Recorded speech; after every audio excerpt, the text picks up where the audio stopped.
Hey, boys and girls. It's me and Miss Santinello. Ooh, it's rocking. Hopefully it's still now. So we left off at chapter 23, and it seems like Edward was almost brought back to life. The doll mender is fixing him up after Bryce brought him back. Bryce couldn't afford it, remember? So, he's, what's this guy's name? Lucius Clark.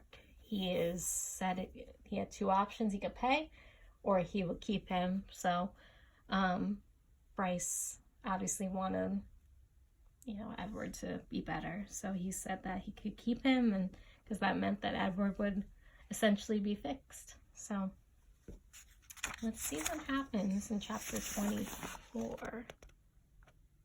Is that Bryce? I can't tell. Let's see.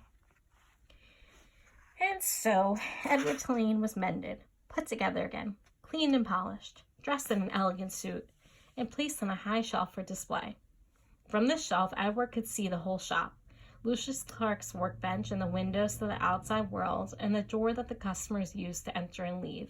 From this shelf, Edward saw Bryce, open the door one day and stand in the threshold, the silver harmonica in his left hand flashing brilliantly in the sunlight, flooding in through the windows.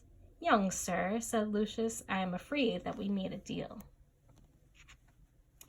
"Can I see him?" asked Bryce. He wiped his hand across his nose, and the gesture filled Edward with a terrible feeling of love and loss. "I just want to look at him." Lucius Clark sighed. "You may look," he said. "You may look, and then you must go and not come back. I cannot have you in my shop every day mooning over what you have lost." "Yes, sir," said Bryce. Lucius sighed. He got up from his workbench and went to Edward's shelf and picked him up and held him so that Bryce could see him. "Hey, Jangles," said Bryce. "You look good. The last time I see you, you looked terrible. Your head was busted in and—" "He's put together again," said Lucius, "as I promised you he would be." Bryce nodded. He wiped his hand across his nose. "Can I hold him?" he asked. He does look just like he was before his journey.